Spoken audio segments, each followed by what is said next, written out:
अब जो मस्जिद में आते हैं हम भी उन्हें सैनिटाइजर इस्तेमाल करवा सकते हैं, हम भी उन्हें मास्क पहना सकते हैं, हम भी एक मुनासिब फासले से लोग खड़ा कर सकते हैं। लेकिन आप लोगों ने यह दोहरा मेयार क्यों बना रखा है? मंडियों के लिए यह कानून नहीं है, बैंकों के लिए कानून नहीं है, शॉपिंग मॉल के लिए यह कानून नहीं है, रह गया तो मस्जिद के लिए रह गया है। आपको खुदा का खौफ नहीं है। बिस्मिल्लाहिर्रहमानिर्रहीम। नाज़रीन इकराम, आज मैं एक ख़ास बात आपकी खिदमत में अर्ज़ करने के लिए हाज़िर हुआ हूँ। ये जो जुमातुल मुबारक गुज़रा है, इसमें मसाजिद की हालत देखकर दिल में इंतहाई दुख है।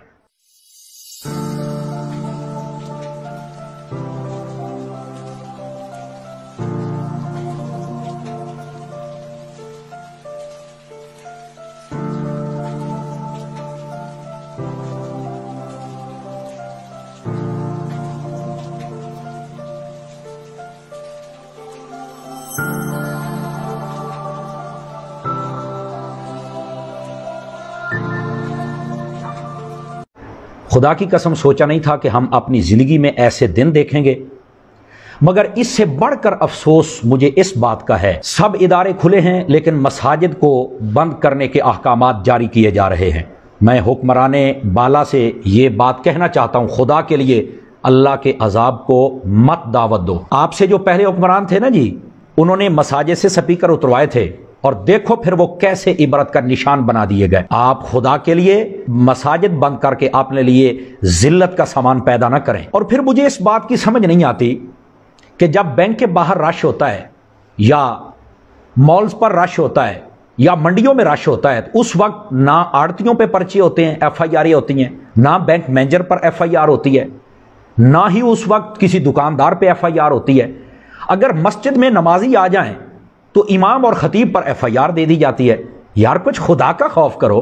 ये लोग घर से किसी को बुला के लाते हैं। लोगों के दिलों के अंदर अगर मस्जिद में आने का जज्बा पैदा हो ही गया है तो तुम लोगों ने होछे हथकंडे इस्तेमाल करना शुरू कर दिए, या फिर आपको समझाने वाला कोई नहीं है। और खुदा का खौफ करो यार, आप लोगों को क्या हो गया है? अल्लाह के अजाब को मत दावत दो। अभी भी थोड़ा सा इस बात को सोचो और समझो, अभी आज से कुछ नहीं गया। अब कहते हैं नहीं जी हम तो रश से बचा रहे हैं। ओ भाई मुझे ये बताओ कि जब लोग आपके पास आते हैं तो तब क्या होता है? साथ कह देते हैं जब हमारे दफ्तरों में आते हैं, हमारे पास आते हैं तो हम तो उनकी एक लाइन बनवा देते हैं, एक मुनासिब फासला होता है। ओ खुदा के बंदो, जब तुम्हारे पास आए तो तुम मुनासिब फासला भी रख सकते हो, तुम उन्हें मास्क भी पहना सकते हो, तुम सैनिटाइजर भी इस्तेमाल करवा सकते हो। जो मस्जिद में आते हैं हम भी उन्हें सैनिटाइजर इस्तेमाल करवा सकते हैं, हम भी उन्हें मास्क पहना सकते हैं, हम भी एक मुनासिब फासले से लोग खड़ा कर सकते हैं। लेकिन आप लोगों ने यह दोहरा मेयार क्यों बना रखा है? मंडियों के लिए यह कानून नहीं है, बैंकों के लिए कानून नहीं है, शॉपिंग मॉल के लिए यह कानून नहीं है, रह गया तो मस्जिद के लिए रह गया है। आपको खुदा का खौफ नहीं है? आपने जान नहीं देनी है अल्लाह को, अल्लाह की बारगाह में नहीं जाना है। मस्जिद में ये कहते हैं कि 5 बंदे आ जाएं, और यार खुदा का खौफ करो, कैसे 5 बंदे आएंगे? और फिर पर्चा देना हो तो इमाम पर दे देते हैं, ये को किसी को बुला के लेके आया है। खुदा के लिए इस मसले को समझने की कोशिश करो, ये बिल्कुल गलत है। ये तो दीन को दबाने वाली बात है, दीन दुश्मनी वाली बात है। यहां पर यह भी रोना रोया जाता है कि ये आ गया है कोरोना, इससे बचाव के लिए ये सब कुछ हो रहा है। और भाई आज आप मस्जिद बंद कर रहे हैं, काश कि अगर तफ्तान बॉर्डर बर वक्त बंद किया होता तो आज मसाजिद को बंद ना करना पड़ता। उससे तो पूछो जिसने ये खुलवाया है कौन है? जब सब तरफ से बॉर्डर बंद कर दिया, कौन था जो वहां से बंदे लेके आ रहा था? उसको तो नंगा नहीं किया जा रहा।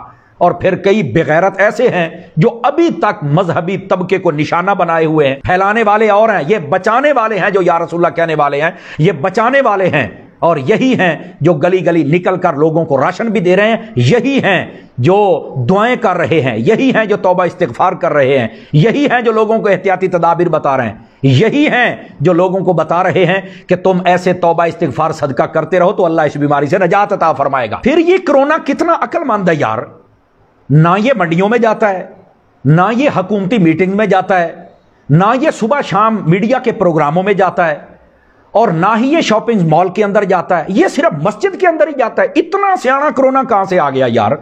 आपको खुदा का खौफ करना चाहिए। आप इन बातों को सोचें। ये मैं सिर्फ आपका ज़मीर झिझोड़ने के लिए बातें कर रहा हूं। हो सकता है कोई एक बात तुम्हारे दिल में उतर जाए, یہ بات میں اس لیے کر رہا ہوں تاکہ اس بات پر نظر ثانی کی جائے. یہ جو بار بار کہا جا رہا ہے کتنے بندے کر دیں, یہاں تک پابندی ہے, رمضان شریف میں پابندی ہے, خدا کا خوف کرو. ابھی اپنے لیے تم نے پابندی لگائی کو نہیں, مساجد کے لیے پہلے ہی نوٹس جاری کر دیے. آپ کو خدا کا خوف نہیں ہے, آپ نے مرنا نہیں ہے, آپ نے کلمہ نہیں پڑھا ہوا, آپ کو نہیں پتا کہ مساجد آباد کرنے کی کتنی فضیلت. یہاں تو بنانے کے لیے فرمایا من بنا للہ مسجدا بنى اللہ لہ بیتا فی الجنہ. فرمایا جس نے مسجد بنائی اللہ تعالیٰ اس کا گھر جنت میں بنائے گا. جس نے اللہ کا گھر بنایا اس کا گھر جنت میں بن جائے گا. آباد کرنے والوں کی بات بھی سن لیں, جس کا دل مسجد میں لگے. 7 بندے ہیں نا جن کے بارے میں فرمایا کہ اللہ کے عرش کا سایہ نصیب, ان میں سے ایک وہ بندہ ہے جس کا دل مسجد میں لگتا ہے. اب اس کے لیے یہ فضیلت ہے, یہاں دروازے ہی بند کیے جا رہے ہیں. اور پھر ایک حدیث شریف ہے, فرمایا اللہ تعالیٰ جب کسی قوم کو مصیبت میں مبتلا کرنے کا ارادہ فرماتا ہے تو جب یہ ملاحظہ فرماتا ہے کہ لوگ مسجد آباد کرنے والے ہیں, جب ان لوگوں کو دیکھتا ہے جو مساجد آباد کرتے ہیں تو اللہ تعالیٰ ان سے مصیبت اور وبا کو ہٹا لیتا ہے. اور حکمرانوں اس پر نظر ثانی کرو. اور پھر یہاں پر یہ بات بھی ہے نا, جیسے دوسری جگہوں کو کھولا جاتا ہے تو اس کو بھی کھولیں. جیسے وہاں پر قانون ہے ویسے یہاں بھی لاگو کریں. جیسے اگر وہاں کرونا نہیں جاتا تو پھر یہاں بھی کرونا نہیں آئے گا. اللہ تعالیٰ ہم سب کو سمجھنے کی توفیق عطا فرمائے. ان باتوں کو ذرا سنجیدہ لیں اور ان کو بار بار سنیں. ہو سکتا ہے کہ دل کے تالے کھل جائیں, اور دل کے تالے کھلیں گے تو مساجد کے تالے کھلیں گے. اور بسا اوقات ہمیں سننے میں یہ مل رہا ہے کہ پولیس والے جا کر بڑی بدتمیزی کر رہے ہیں. سارے نہیں کرتے. میں نے ایک پولیس والا وہ بھی دیکھا جو بیچارہ اعلان کر رہا تھا کہ مساجد کو جمعے میں بند کر دیا ہے, وہ رو پڑا. ہم نے ایسے احباب دیکھے ہیں, ہم نے دعائیں کرنے والے بھی دیکھے ہیں, لیکن کئی ایسے بدتمیز بھی ہیں جن کو پتہ نہیں کہ مسجد میں جانا کیسے ہے. ان کی وجہ سے پھر نقص امن